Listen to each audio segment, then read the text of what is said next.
people excited to hear that forecast. Thank you so much, Justin. October is Domestic Violence Awareness Month. Domestic violence cases have been on the rise in our area, and we want to provide resources to help anyone who's in need. Joining us this afternoon is the CEO of Family Time Crisis and Counseling Center, Christina Allen. Christina, thanks for joining us this afternoon. You're welcome. Thank you for having me. Yes, ma'am. Let's start off with what you're seeing right now in terms of cases of domestic violence here in the Houston area. Unfortunately, what we are seeing is a steady and sustained increase in cases of domestic violence. And along with that increase, we are also seeing higher lethality risks. And ultimately, we know those lethality risks can and often do turn into fatalities. And we are seeing that pattern continuing in the Houston area.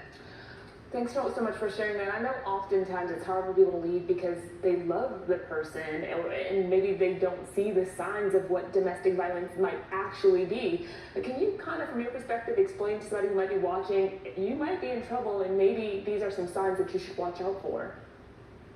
Absolutely. We often hear this phrase that is used that says love is blind. But in reality, we know that we need to teach people that love should actually be eye-opening and that you should go into it with both eyes open. Some of the things that should be a warning sign is if your partner is excessively controlling, wants you to account for your whereabouts at all times, gets angry if you miss a phone call or a text message or don't respond in a specific amount of time. If your partner is interested in isolating you from family, from friends, from your perceived support system, keeps you from doing things that you enjoy, asks you to request permission for basic needs or withholds things from you like medication that you need, those could all be warning signs of a domestic violence situation.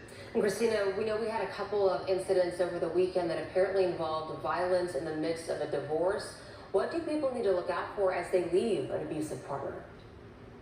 Well, the research tells us that the most dangerous time if you are in an abusive situation is the moment when one person decides to leave. So we encourage people to put some time and effort into safety planning before you decide to leave, before you decide to let the partner know perhaps that you have filed for divorce. If you have any indication that that divorce is not mutually consensual and that it is not an amicable situation, please make sure that you take the time to safety plan, have someone that has a code word that you share with them, that you can let them know, I'm in danger, I need help, or this is a situation where I need you to call the authorities or law enforcement.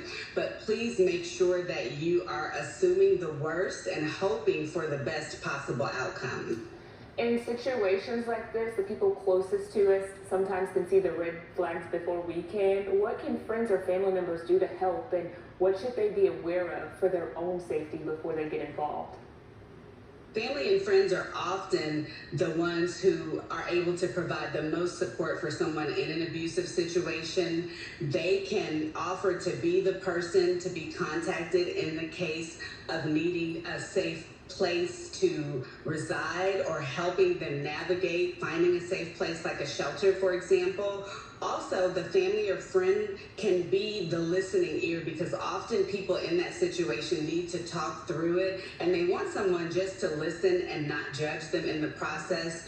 What we definitely want people to know is do not try to intervene if you are a family or a friend, because you can put yourself or that individual that you care about at a greater risk of harm and even ultimately, unfortunately, a fatality. So please do not try to intervene. Reach out to an agency like Family Time in Humble or reach out to local law enforcement for assistance. So important to get this information out there. CEO of Family Time Crisis and Counseling Center, Christina Allen, thank you for helping us spread awareness this afternoon.